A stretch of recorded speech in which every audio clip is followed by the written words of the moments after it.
It's not getting in.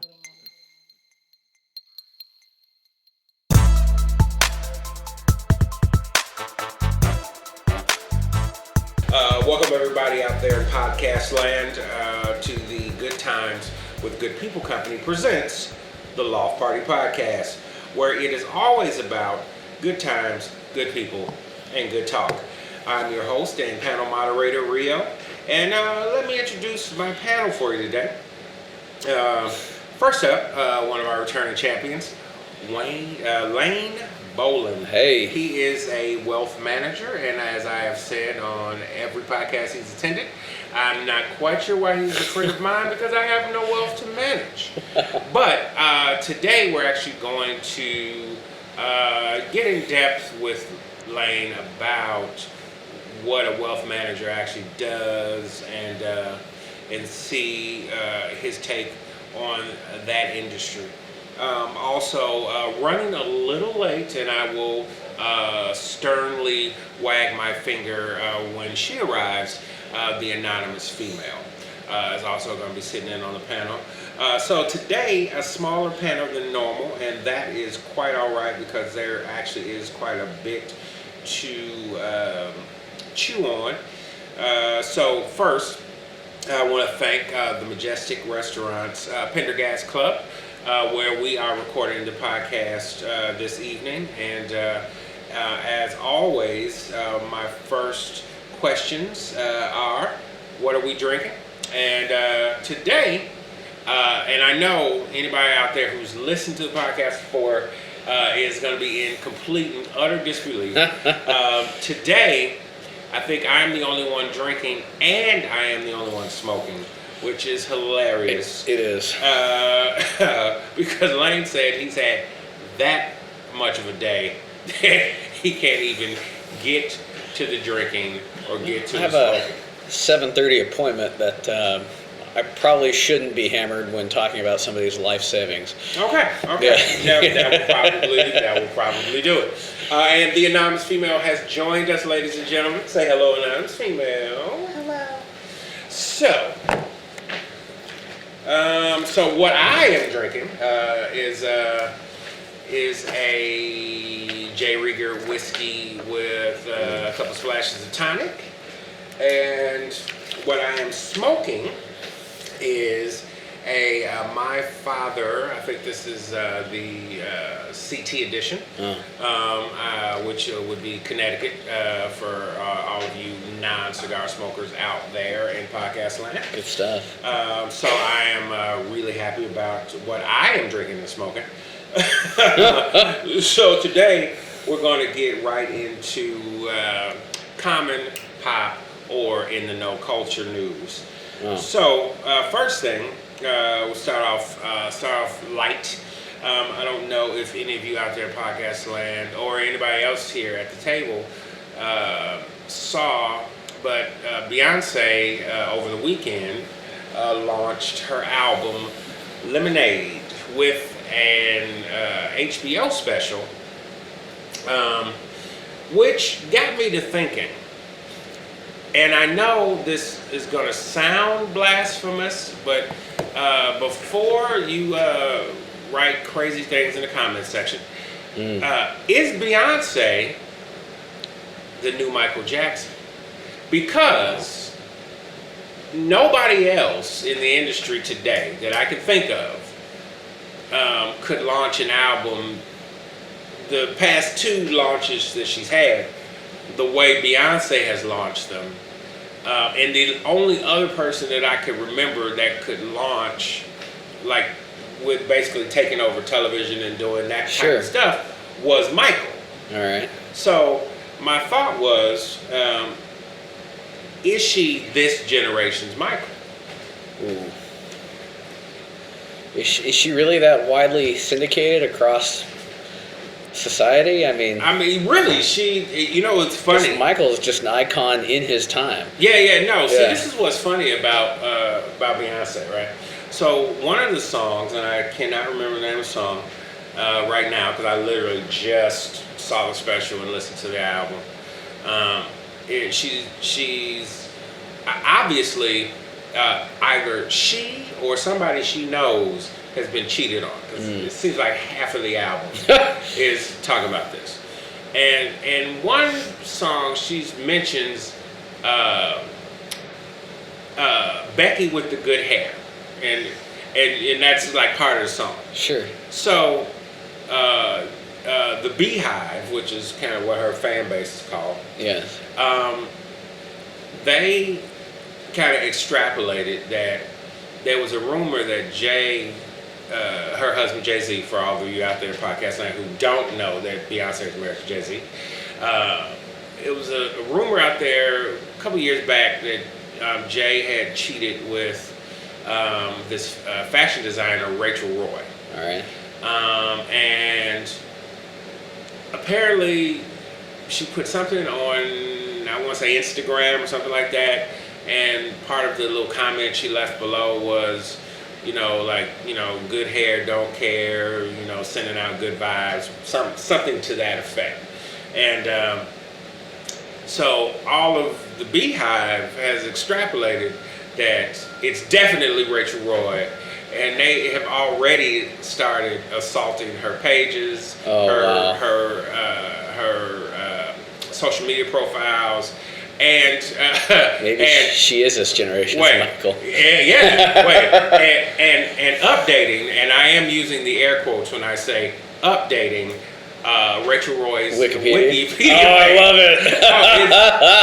I was just like, what? Like, I don't know any other artist that would get that type of momentum under them.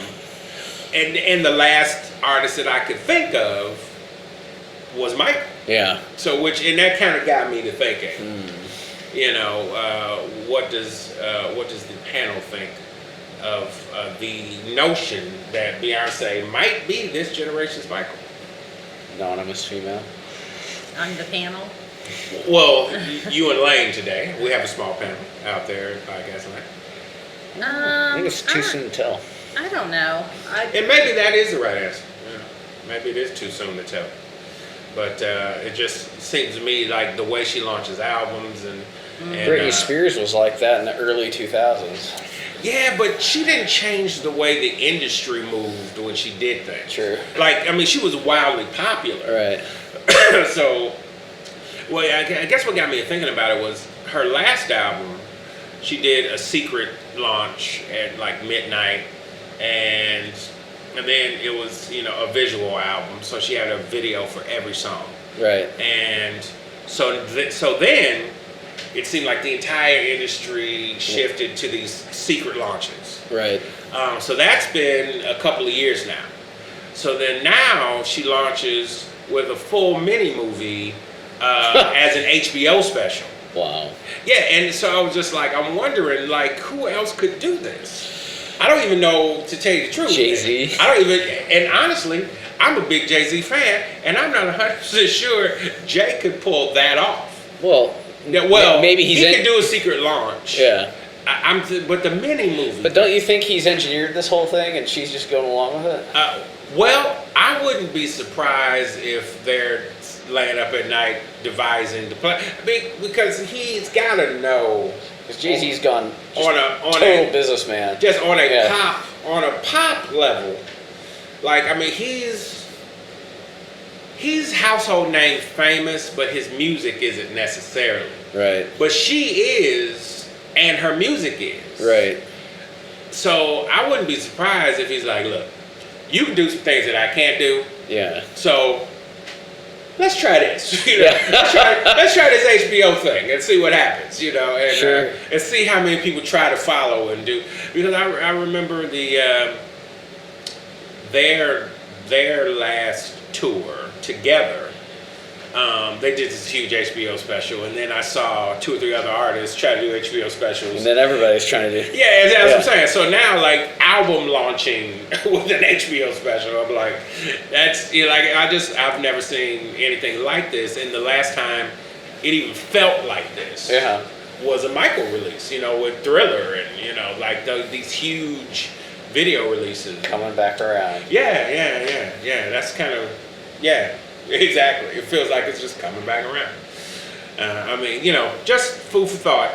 out there in podcast land, and apparently food for thought for the panel as well, because nobody, including myself, is 100% sure about that theory. But it was just an interesting thought that popped in my head, and I thought I would share it with everybody. Yes.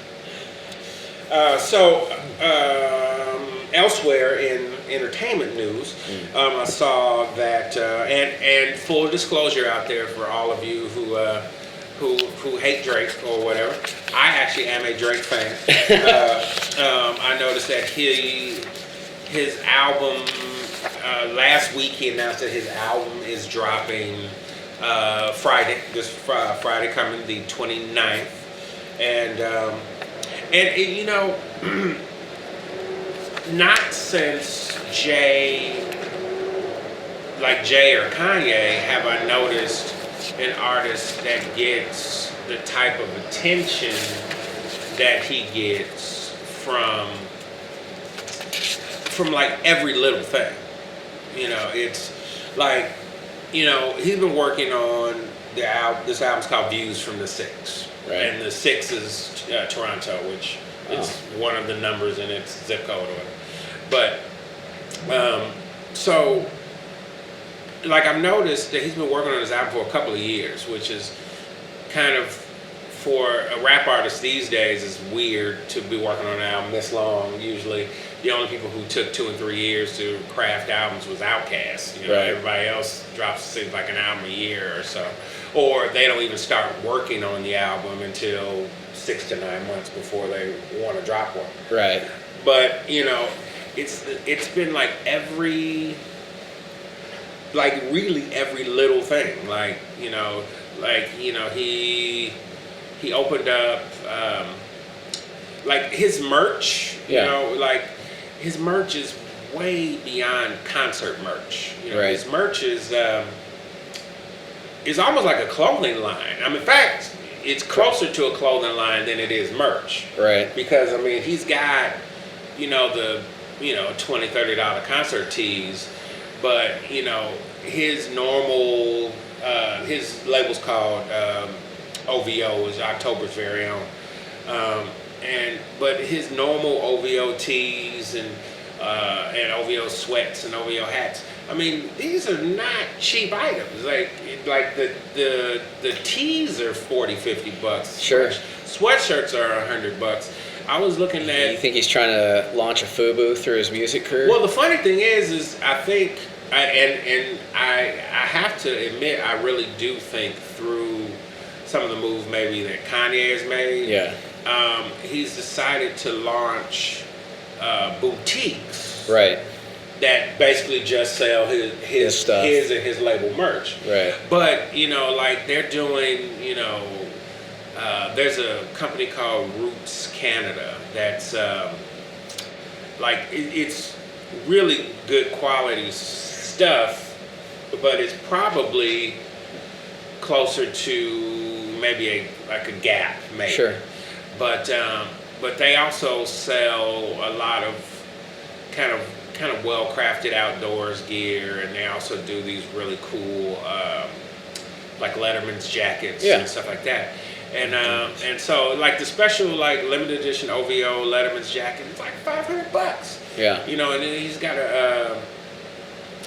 a deal with Jordan brand, so they've given him 2 or 3 models of the Jordans, retro models of Jordans that they can customize. And I know one of them I saw was like, it was like a really premium leather and shark skin. It was Right. just like, I mean, you know, like, you know, $1,000 kicks, and there was like a rain coat that was like, it was a camo like hooded rain jacket, I guess. Best way I could describe it. And I saw it on the website the other day. It was like $795. And that's what I'm saying. I'm like, it's so far beyond merch at this point that but his kind of trajectory has been going that way really since he launched merch. You know? And I know the Anonymous Females daughter is a huge Drake fan and would really like some Drake merch, and even she's like, "Goddamn, that's expensive." I don't know if I wanted that bad. So he's paying some Chinese factory $3 for those sweatpants. You know, I don't know who's making them, but I can tell the quality's there. Sure. But yikes! Yeah. Like it's, yeesh, you know. And so, you know, anyway, I'm kind of excited. I would like to hear the album. I've heard a couple things that have kind of leaked from the album, and you know, he had a collaboration that he did on Rihanna's last album, and so and then of course, you know, over the last summer, you know, he kind of had the controversy where he was kind of beefing with another rapper, and you know, it's funny as an artist myself. You know, I kind of look at those kind of lyrical back and forths, right? And it used to be like I really did used to think of them as purely like who had the best lyrical exchange, right? But you know, as I have matured, so is what I'm looking for out of those battles. Right. And one of the things that I'm looking for out of those battles is really good records. Like I don't want it to just be just lyrical, and then the record's not even really that good. Right. Like, and of course, Drake's a master at making really good records, and so you know, he did some back to back that was kind of his answer back record to the other guy. Sure. I mean, it was so relentless and catchy. That was the problem. Not only was it like kind Had of a lot relentless, of hooks. oh, just the whole record's a hook. It's ridiculous. Like it was just like, and he said like, not only do I want this to like put a nail in his coffin, but you know, I want it to be like ubiquitous. I don't want him to be able to not hear it. Yeah. Like I want him to go to the club. It's on the top 40. Yeah. It's on the top 40. Damn it. I want him to go to the club, and the DJs, as he walks in, the DJs like almost has to play this record because the record's a monster. Yeah. And he did. Yeah. So, you know, so I'm excited. The best revenge is living well. You know, I have said that quite often myself. To say the least. So we want to get to something I did see that I thought was really interesting. What's that? Which is Time. They do their Time 100. Yeah, they're 100 most influential people, and they usually do 5 or 6 covers. And this year they did 6 covers, and I thought it was really interesting. Some of the people that they chose, and full disclosure, I did not get a chance to look at the whole list of 100. Yeah. But the 6 covers that they chose were interesting, though. Leo. So yeah, Leo. Really? Leonardo DiCaprio. Nicki Minaj. Maybe Nicki Minaj is this generation's Michael. You know, I kind of see her as a lightweight. She just captures attention. That's it. But she is the #1 selling female rap artist in the history of rap. True. Yeah. So and she sings. Yeah, and I mean, she writes her own stuff. Yeah, she's doing something right apparently.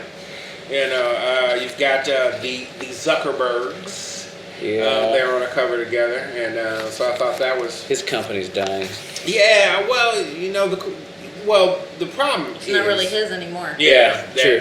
That's really the problem. As soon as you went public, it was really over because, as we know, the kids, the cool factor for kids Gone. is what it's about.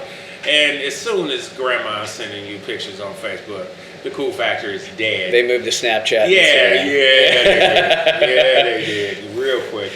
Christine Lagarde? Yeah, so this was the name that I didn't know, and I was wondering if anybody else on the panel knew who this was or what she was. I'm going to expose my ignorance and say no. Okay, so while we move on to the next one, as she always does, and that is the reason she is the right hand of the podcast, the anonymous female. is looking her up so we can figure out why she's one of the 100 most influential people. Sure. Lin-Manuel Miranda, he is the writer and star of Hamilton on Broadway. And they have had quite the explosive year with that piece, so I did get that.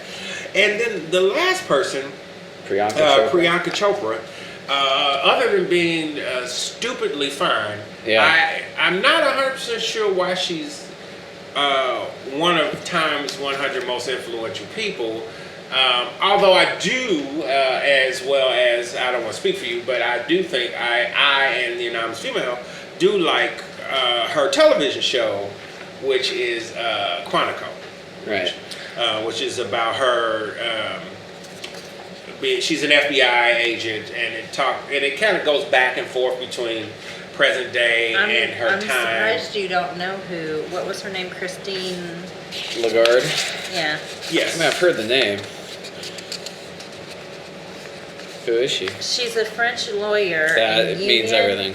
And union for a popular movement.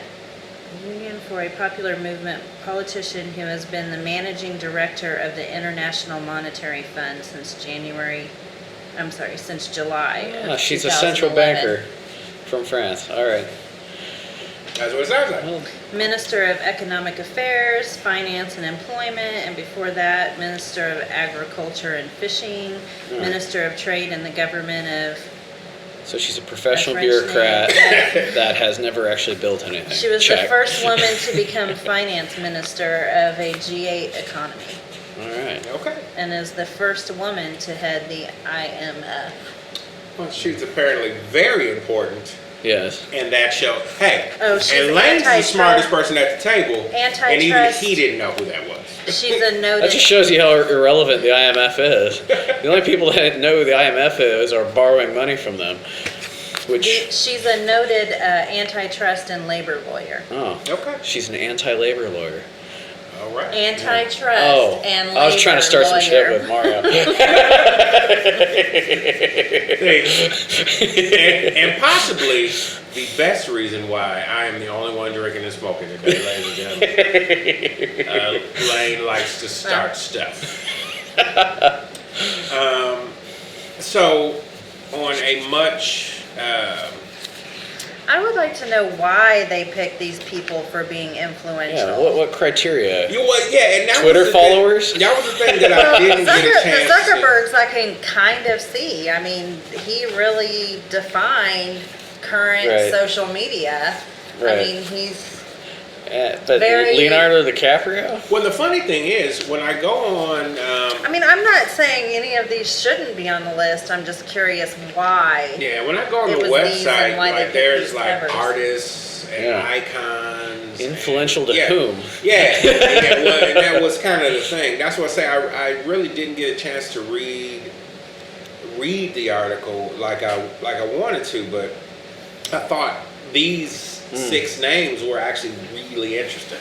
So out there in podcast land, do the Googles, look up the Time 100 most influential people, and read this article because one, I do think it deserves to be read because there are obviously 94 other people that are on this list, but find out why, because I think if apparently not as influential as a TV like primetime star to be on a cover. which is the reason that I'm saying, like, is it because is she like the first Indian person with her own series? I'm trying Is she Indian? Well, she may not be Indian. She may be. I'm also curious why they picked these people for the covers. Yeah. You know? Yeah, I mean, you would think out of 100 people, there would be other people who would Because they sell have Aziz magazines. Ansari, Caitlyn Jenner. I'm like, Jenner. Ooh, really? no. Not going there. Yeah. Ronda Rousey. Huh. Yeah, like there are other people that She I lost a would have thought. fight. How's that influential? Yeah. I would think that there are definitely other people who could sell magazines, so I'm not 100% sure why these people wound up on the cover. But hey. Yeah. Oh well. So on to a much more somber note. We do have to say a rest in peace to Prince Roger Nelson, who passed away this week at the age of 57. I noticed that several of his catalog are reselling in pretty good numbers. Yeah. I think the Best of Prince, the Purple Rain album, obviously, and then he did a double or triple disc, if I'm not mistaken, called the Hits and B-Sides several years ago that has been picking up in pretty substantial numbers. I think the very Best of Prince, I think it did almost 180,000 copies this week, and I think Purple Rain did like 70 or something. And it hits a B-side, like I say, which is a double or triple disc, so it's not cheap. I think it did like 41,000 copies this week. So, I mean, obviously, I am a fan of Prince. So, obviously, I am not the only one who was going, damn. Yeah. What just happened here? The guy was a vegan, wasn't he? If not vegan, vegetarian, Yeah. definitely. And he was clean. What killed him at 57? Yeah, which, I know that they're doing Autopsy. Yeah, and those results haven't come back yet. So I'm really curious myself. Like, Nobody was surprised about Michael. Yeah, I mean, like say, and I loved Mike, but I was shocked, but less surprised. Like this one just threw me Left field. Yeah, like wait, what? Yeah. It just really, like I couldn't even process it most of the day. I think it took to like 8 o'clock at night or something like that before I was like, wait a minute, Prince is really gone. Who do you think's going to buy his catalog? Ooh. I don't know, but I did see that they cannot find evidence of a will. Oh, shoot. Public domain. He's got one sister and like five or six. Like, five. There's 6 people that can contest. This is going to get ugly. Yeah, that when I saw that on the news, I was like, oh, this is gonna go bad, because I'm thinking he's got one real sister and like 5 half siblings. Hey, Jay-Z. But in Minnesota, Let's drop Lemonade and do a mini movie on this court case. well, the funny thing was, a lot of people, especially with, I guess the perception that Tidal is or isn't doing well. It told me a lot, because I know behind the scenes Prince did a lot of humanitarian work. Right. And he was really picky who he did business with. So it said a lot to me that his last real big business venture Yes. was he moved all of his electronic catalog to Tidal. Oh. So if you're out there looking for where to stream Prince, you can stream it on Tidal, ladies and gentlemen. And yes, you have to pay for Tidal. So stop whining, pay the $9.99, and go ahead and stream the Prince catalog. Be happy. So yeah, and I think I'm still kind of processing the fact that Prince is gone and going back, and like the other day, which was kind of expected, that Purple Rain would be on, and So yeah, she's Indian or something. She was in Bollywood. Sorry to go back. Was she in Bollywood? Said she's done 50, Well, we're nearly 50 getting movies. updates on the Time story. Huh. Nearly 50 movies. Really? Okay. All right. Wow. So apparently, her influence is the fact she was able to cross over from Bollywood I think what's really kind of American. neat about if you go out online and you look at the top 100 list, Uh-huh. they've got it in categories. So there's pioneers, titans, like Aziz Ansari and Caitlyn Jenner and pioneers. Huh. And like the Zuckerbergs are in titans, and then you've got artists, leaders, Yeah, I know there's an icons. icon. Yeah. So Nicki Minaj is in the icon category, and so is Leonardo DiCaprio. Okay. Definitely gonna have to go out and read that. Because And then the Christine Lagarde or whatever, uh-huh. she's in leaders, Okay. as well as Ted Cruz. Yikes. But Yikes. Barack Obama made the list. Okay. I'd expect the president to. I would expect. Yeah. I If would it not don't- necessarily expect a president to make the list because not every president is great. Yeah, this is definitely true. We want to go ahead and wrap up the section of common, pop, or in the know culture with a rest in peace to Prince and a very hearty please go out there, read the Time article, inform yourself, because there's more in the world to know than what comes on your evening news in your local city. So, Isn't that the truth? yeah, so that actually brings me to our returning champ on our panel and today's special guest.